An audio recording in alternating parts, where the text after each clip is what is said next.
Get the hell out. You wanna sell? Heard my offer. Not selling. Came here to chip this shit. Did you play Cyberpunk 2077? Good, cause neither did I. Today we're here to talk about Netflix's newly released TV series, which is in connection to a recent update from the game. Science fiction. A recently orphanated street kid, the future, technology, guns, girls. What is my objective today? To exert my opinions on this show and if you should watch it in a brief and concise manner while keeping it entertaining.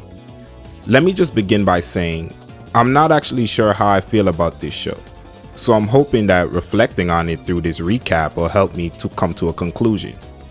In terms of my first thoughts, as soon as I put this on, it kind of reminded me of all my favorite sci-fi, cyberpunk movies and OVAs from the 90s. From Ghost in the Shell to Armitage the Third to Battle Angel Alita, just a 2022 updated style. So I'll give it initial points for all the fans of those. Unfortunately, the comparisons drastically dissolve as the first episode progresses, when you realize that these characters and the premise are not half as intriguing as the ones in the anime I named.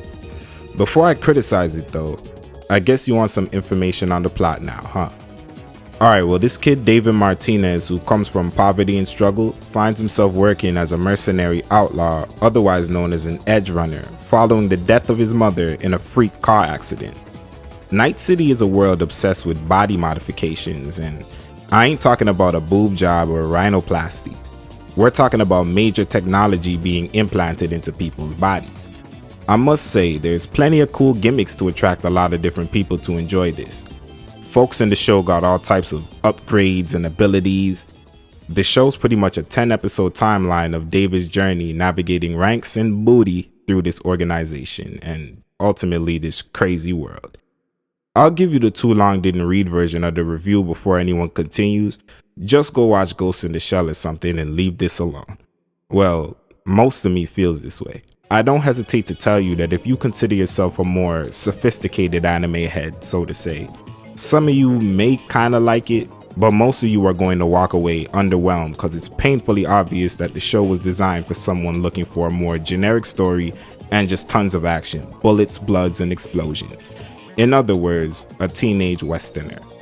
On the topic of action, I can't hate on this. If you got a thing for shooting scenes and car crashes and all that good stuff, highway chases and buildings blowing up, you got something to gain from this.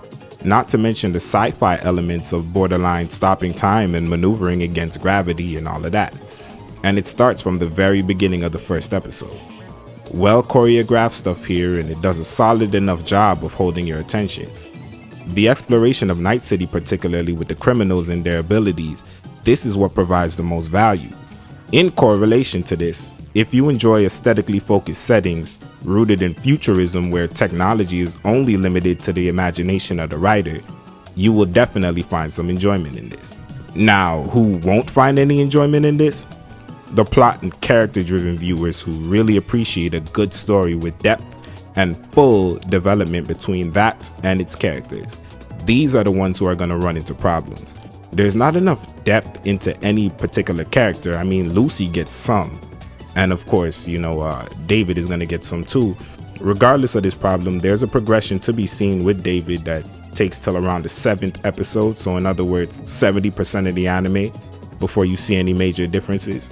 He goes from this scrawny little dude to an actually pretty skilled mercenary, and his body is developed. Yeah, so though the story lacks in general, you also will be pleased with the conclusion of the dynamic between David and Lucy. Now you can see for yourself there isn't really much wrong with the art and animation. It's modern anime and it looks pretty good. I expected no less from Studio Trigger. At the same time, it's not the most outstanding production in the world. I did kind of laugh a little hearing the little reggaeton music that they had in the first couple episodes, but beyond that, the music is quite forgettable.